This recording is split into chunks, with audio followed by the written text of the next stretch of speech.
So here we have the Hyundai i20 on a 19 plate. I'm going to start off by showing you around the outside of the car, and then we'll hop in and run through some controls on the inside. But from the outside you can see it's a 5-door car with alloy wheels. We'll start off inside the boot and then work our way around the rest of the car from there. So as we approach the boot, you'll see we have reversing sensors, plenty of boot space as well, along with that 60/40 split folding rear seat. Okay, so we're just going to work our way back round to the front of the car, and then we'll hop in and run through some controls on the inside. But now that we've done a full circle of it, you can see it's in excellent condition the whole way round.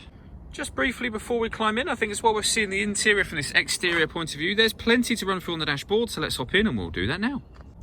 Okay, now that we're inside the car, we're going to start with the dials. On the left-hand side, we have the rev counter, and on the right-hand side, the speedometer and fuel gauge.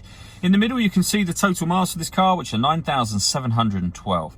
You can change information displayed above that by using the buttons on the steering wheel. At the moment, there's a digital readout for the speedometer, but you can have various different bits of trip computer information, and there are also menus available for other things like user settings, for example, and then eventually we'll get back round to the beginning again.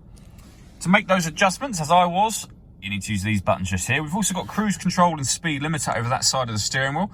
On the left-hand side, we have stereo controls through the middle, the ability to answer and end phone calls, and we have voice activation for the phone just there. So hit that button, ask it to dial anyone in your contacts list, and it will do that for you without you having to take your phone from your bag or pocket.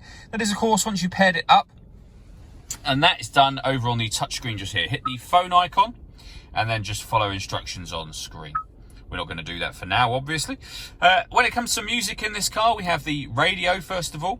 This car has DAB, FM and AM radio.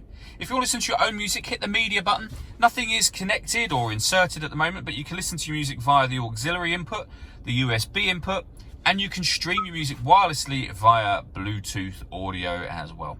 On top of all of that, if I pop the car into reverse, you'll see this car has got a full colour reversing camera with guidelines showing you what direction the car is headed in relation to the image that you see on the screen. And if we turn the steering wheel, that image will change, as you can see. Working our way down from that, we have the air conditioning. So on the left-hand side, you can determine which direction you'd like the air to be distributed in. This dial will deal with the fan speed, and then the temperature over on this one. Air conditioning is on when that light shows, so off, back on again. This button will recirculate the air that's currently in the car. That's a great way of heating it up or cooling it down quickly, depending on the temperature that you set over here. Beneath that, we have a 12-volt charging socket on the left and a USB charging socket on the right, along with USB input for your music and also auxiliary input as well. We then have the gear lever for the fully automatic gearbox. And lastly, these two buttons here. This one turns off the stop and start. This car is designed to cut out when it's stationary in traffic to save you fuel. That button turns the system off, and that one will turn off the parking sensors for the car. All that leaves me to say is thank you for taking the time to watch this video. If you'd like to come and see the car in person and have a test drive, please feel free to call any of our MJA sites. We'd love to hear from you soon.